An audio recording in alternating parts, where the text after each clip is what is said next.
jawaban dari ChatGPT tersebut. Oke Dewan Juri, pelajar sendiri itu kadang siswa itu tidak mengerjakan tugas Dewan Juri. Bukankah lebih baik mereka menjiplak daripada tidak mengerjakan Dewan Juri? Karena pada dasarnya tidak, terima kasih. Kalaupun mereka menjiplak, mereka pasti menganalisis Dewan Juri.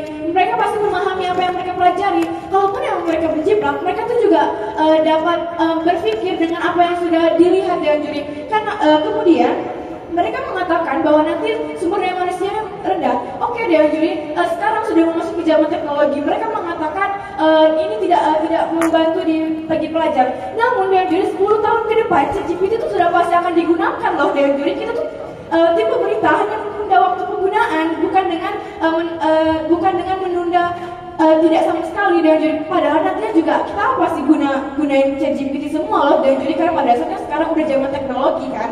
Kemudian Dewan Juri, argumen saya yang pertama, mengapa kami beranggapan bahwa ChatGPT tidak berdampak buruk bagi pelajar.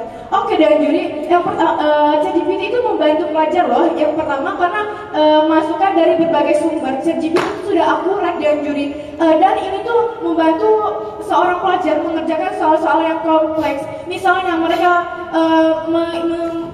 ingin mempelajari suatu hal yang tidak ada di Google, itu tuh ada di ChatGPT. Tidak, terima kasih. Kemudian ini tuh memajukan inovasi pendidikan bagi pelajar. Pelajar tuh butuh sumber-sumber yang baru loh Dewan Juri untuk mereka belajar. Misalnya mereka ingin melakukan presentasi tapi mereka bingung untuk melakukan presentasinya bagaimana. Mereka bisa mencari kata-kata dengan ChatGPT. Bukankah ini jauh lebih memudahkan Dewan Juri? Kemudian ini tuh membantu menganalisis siswa tersebut. Misalnya mereka mengerjakan tugas dan mereka tidak menemukan jawabannya yang seperti apa yang bisa mereka gunakan. Mereka bisa menggunakan ChatGPT lalu mereka analisis lagi Dewan Juri. Karena pelajar tuh juga nggak pasti langsung menerima hal tersebut Dewan Juri. Mereka juga kalaupun menggunakan ChatGPT, mereka pasti membaca terlebih dahulu. Mereka menyalin, bukankah itu lebih memahami Dewan Juri daripada tidak sama sekali. Dan kemudian Dewan Juri, di dunia kami tidak hanya mengandalkan ChatGPT, kami hanya memperbanyak sumber-sumber materi yang dapat membantu menunjang pendidikan bagi seorang pelajar Dewan Juri. Karena setelah perdebatan kami pada kali ini, ChatGPT itu menjadikan penunjang dan pendamping belajar.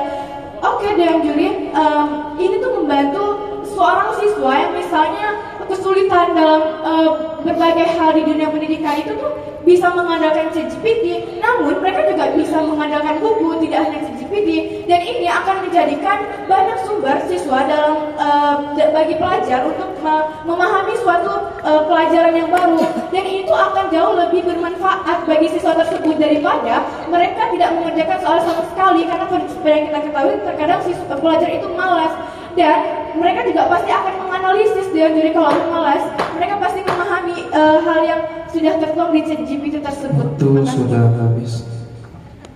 Waktu yang dihabiskan oleh pembicara satu dari tim kontra adalah 5 menit. Ada pembicara 2 dari tim pro, saya persilakan.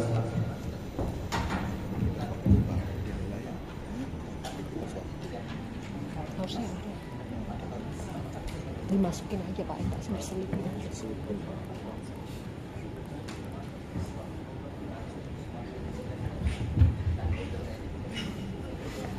Debat akan saya mulai dalam 3, 2, 1. Baik, saya selaku pembicara kedua dari tim proposisi, izinkanlah saya terlebih dahulu untuk membidah satu mematahkan argumen-argumen dari tim kontra. Baik, pertama, tim kontra mengatakan bahwa ChatGPT akan memudahkan pelajar untuk belajar dan sebagainya. Namun perlu diketahui dan perlu digarisbawahi bagaimana memudahkan pelajar bukan berarti tidak akan memperburuk pelajar.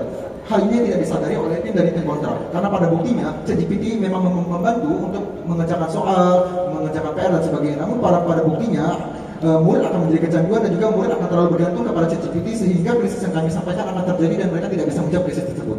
Yang kedua, bagaimana mereka mengatakan bahwa sebenarnya kita tuh bisa dibantu loh, kayak misalnya kita butuh bantuan untuk membuat kata-kata saat presentasi dan sebagainya. Bukankah membutuhkan bantuan untuk membuat kata-kata saat presentasi tersebut sudah membuktikan bagaimana kalau tingkat kritis dari tingkat pemikiran dari sang murid tersebut pada masyarakat kita sangat rendah, sehingga dengan adanya ChatGPT tersebut akan membuat mereka semakin rendah karena mereka terlalu bergantung kepada perkataan ChatGPT tersebut.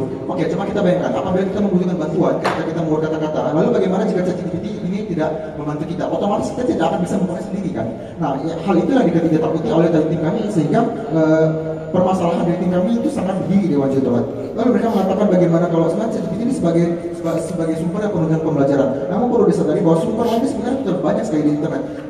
Urgensi untuk menggunakan ChatGPT sebenarnya tidak ada, bahkan memperburuk adanya dari kualitas pendidikan siswa. Mengapa? Karena pada dasarnya di internet sudah banyak loh sumber informasi, kayak ada e-book, ada juga konten edukatif dari media sosial kita. Hal ini bisa membuktikan bagaimana GPT sebenarnya tidak terlalu berguna selain hanya membantu siswa untuk siswa yang malas-malas itu untuk mengerjakan soalnya gitu.